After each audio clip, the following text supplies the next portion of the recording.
আপনি বা আপনার পরিবারের কেউ যদি গর্ভবতী হন, তাহলে আজকের ভিডিওটি আপনার জন্য অত্যন্ত গুরুত্বপূর্ণ।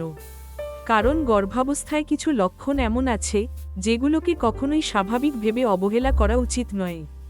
সময়মতো সঠিক সিদ্ধান্ত মা ও গর্ভের শিশুর সুস্থতা রক্ষা করতে পারে। আজ জানবেন সেই 7টি গুরুত্বপূর্ণ বিপদ সংকেত, যেগুলো দেখলে দ্রুত হাসপাতালে যাওয়া জরুরি। তাই ভিডিওটি শেষ পর্যন্ত অবশ্যই দেখুন।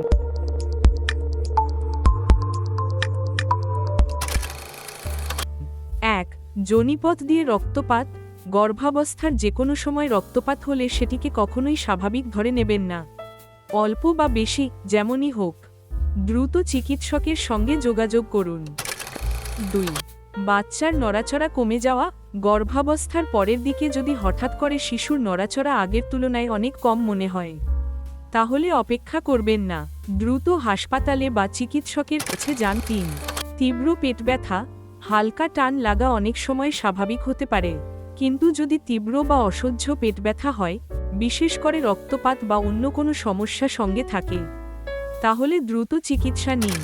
4. প্রচণ্ড মাথা ব্যথা, চোখে ঝাপসা দেখা বা হাত পা ফুলে যাওয়া।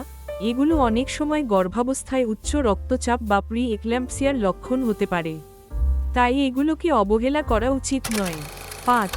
পানি ভেঙে যাওয়া। নির্ধারিত সময়ের আগেই যদি যোনিপথ দিয়ে হঠাৎ পানি বের হতে থাকে, তাহলে দেরি না করে হাসপাতালে যান।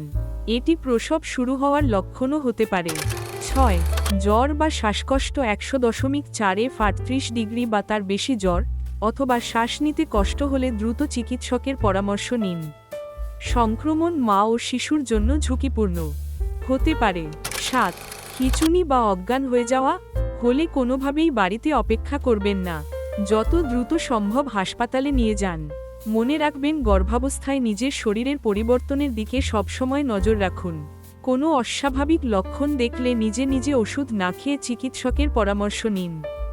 সময়মতো চিকিৎসা মা ও শিশুর সুস্থতার জন্য খুবই গুরুত্বপূর্ণ।